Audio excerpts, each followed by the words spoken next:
मीनाक्षी के कमरे में जाने के बाद शिवा थोड़ी देर तक बालकनी में खड़ा उस बरगद की सबसे ऊंची डाली पर लगे उन फलों को देखता रहा जिनमें उस 5 मुंह वाले दिव्य नाग का खून रिस कर जमा हुआ था। फिर वो वापस अंदर चला गया। अब तक मीनाक्षी नहाकर बाहर निकली तो उसने देखा कि शिवा रसोई में खड़ा खाना पका रहा है। उसे देखते ही मीनाक्षी भागती हुई रसोई में पहुंची और शिवा के हाथों से करछी लेती हुई बोली, अरे भैया, आप अभी अभी तो ठीक हुए और अभी से काम पर लग गए। लाइए छोड़िए, मैं करती हूं। मीनाक्षी को इस तरह परेशान देखकर शिवा के चेहरे पर मुस्कुराहट आ गई। उसने हंसते हुए कहा, अच्छा हुआ तुम आ गई। पता नहीं कौन सा मसाला कहां रखा, मुझे तो कुछ भी नहीं मिल रहा था। आओ दोनों मिलकर बनाते, वरना मैं पक्का सब्जी में नमक की जगह शक्कर और मीठे में शक्कर की जगह नमक डाल दूंगा। शिवा की बात सुनकर मीनाक्षी की भी हंसी छूट गई। उसके बाद बहुत देर तक दोनों भाई बहन रसोई में खड़े अपनी बचपन की यादें ताजा करते हुए बातें करते रहे। उनकी बातों का सिलसिला जो एक बार शुरू हुआ तो फिर वक्त कैसे निकल गया उन्हें पता ही नहीं चला। बातों ही बातों में कब खाना बन गया और उन दोनों ने खा भी लिया, उन्हें ध्यान ही नहीं रहा। ये तो मीनाक्षी के सोने के बाद जब शिवा ने घड़ी देखी तो उसे पता चला कि रात के 2 बज चुके हैं। मीनाक्षी के सोते ही शिवा दोबारा अपने घर की बालकनी में आकर खड़ा हो गया और अपने दिव्य नाग रूप को याद करते हुए शिवा ने मन ही मन कहा, आज से 2 साल पहले जिस लाचार और कमजोर शिवा का एक्सीडेंट हुआ था वो तो कब का मर चुका है। आज जो शिवा लौट कर आया है वो कोई और नहीं बल्कि नाग। इतना कहते ही शिवा ने अपनी दोनों आंखों के ठीक बीचों बीच उस जगह को छूकर देखा जहां से शिवा की आत्मा अपनी दिव्य नाग शक्तियों के साथ उसके शरीर में दोबारा लौट कर आई थी। शिवा को ये शक्तियां स्वयं भगवान शेषनाग से मिली थी। कहते हैं ऐसी ब्रह्म शक्तियां केवल स्वर्ग, पाताल और नागलोक के परम प्रतापी सम्राटों को ही मिल सकती थी।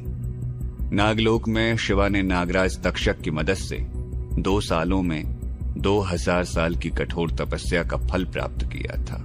4 वेदों, 6 शास्त्रों और 18 पुराणों के ज्ञान के साथ साथ पंच तत्वों की ब्रह्म शक्तियां भी उसमें समाहित थी। उसे न भूमि निगल सकती थी, न अग्नि जला सकती थी, न पानी गला सकता था, न हवा उड़ा सकती थी और न ही आकाश उसका गमन कर सकता था। अष्ट सिद्धि, 9 निधि और 16 कलाओं से परिपूर्ण वो प्राचीन युद्ध कला, तलवारबाजी और कलारी पट्टों में माहिर हो चुका था।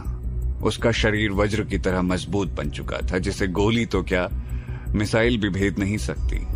भगवान शेषनाग ने उसे आशीर्वाद स्वरूप यंत्र, मंत्र और तंत्र का संपूर्ण ज्ञान दिया था जिसकी वजह से इस पूरी धरती पर कोई भी उसका सामना नहीं कर सकता था। सीधे शब्दों में कहें तो उन ब्रह्म शक्तियों को पाकर शिवा धरती पर भगवान शेषनाग का अवतार बन चुका था। शिवा ने मन ही मन भगवान शेषनाग को धन्यवाद देते हुए कहा, भगवान, आपकी दी हुई इन शक्तियों की वजह से मैं अमर होकर धरती का सबसे शक्तिशाली मनुष्य बन चुका हूं। आपका यह उपकार मैं हमेशा याद रखूंगा और मैं आपको कभी निराश नहीं करूंगा। शिवा की शक्तियां अभी तक उसके मनुष्य शरीर के साथ तालमेल नहीं बिठा पाई थी। उसे अपने शरीर में उन शक्तियों को जागृत करने के लिए सही विधि की जरूरत थी जो उसे नागलोक के प्राचीन ग्रंथों से ही मिल सकती थी।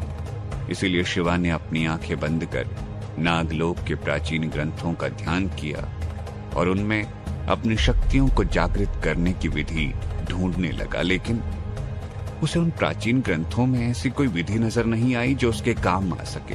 हालांकि उन ग्रंथों में उसे समाधि में जाकर अपनी शक्तियों को जागृत करने की विधि मिली जरूर, लेकिन शिवा उस विधि का इस्तेमाल नहीं कर सकता था क्योंकि जब नागराज तक्षक ने शिवा के नाग शरीर की बलि चढ़ाई तब शिवा की आत्मा भले ही आजाद हो गई थी, लेकिन नागराज तक्षक ने उस पर अपनी एक खास छाप बना दी थी ताकि जब भी शिवा समाधि में जाकर अपनी शक्तियां जागृत करने की कोशिश करे तो उसका आधा फल नागराज तक्षक को मिल जाए और वो और ज्यादा शक्तिशाली हो जाए।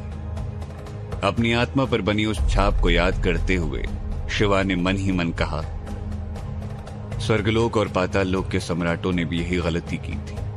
उनकी बलि देने के बाद तक्षक ने उनकी आत्मा पर भी ऐसी ही छाप बना दी थी। उन दोनों सम्राटों ने समाधि विधि से अपनी शक्तियां जागृत करने की कोशिश की, लेकिन उसका आधा फल तक्षक ले गया। मैं ऐसी गलती नहीं दोहरा सकता। नागराज तक्षक, मैं एक बार तुम्हारे धोखे का शिकार बन चुका हूं। मैं दोबारा ऐसी गलती नहीं दोहराऊंगा। इतना कहकर शिवा ने आसमान की तरफ देखा और भगवान शेषनाग का ध्यान करते हुए कहा, भगवान, अगर मैं इन शक्तियों का इस्तेमाल ही नहीं कर पाऊंगा तो आपकी दी हुई शक्तियां बेकार हो जाएंगी और आपके वरदान का कोई मोल नहीं रहेगा। कोई तो रास्ता होगा इन्हें जागृत करने का। मेरी मदद कीजिए भगवान, मेरी मदद कीजिए।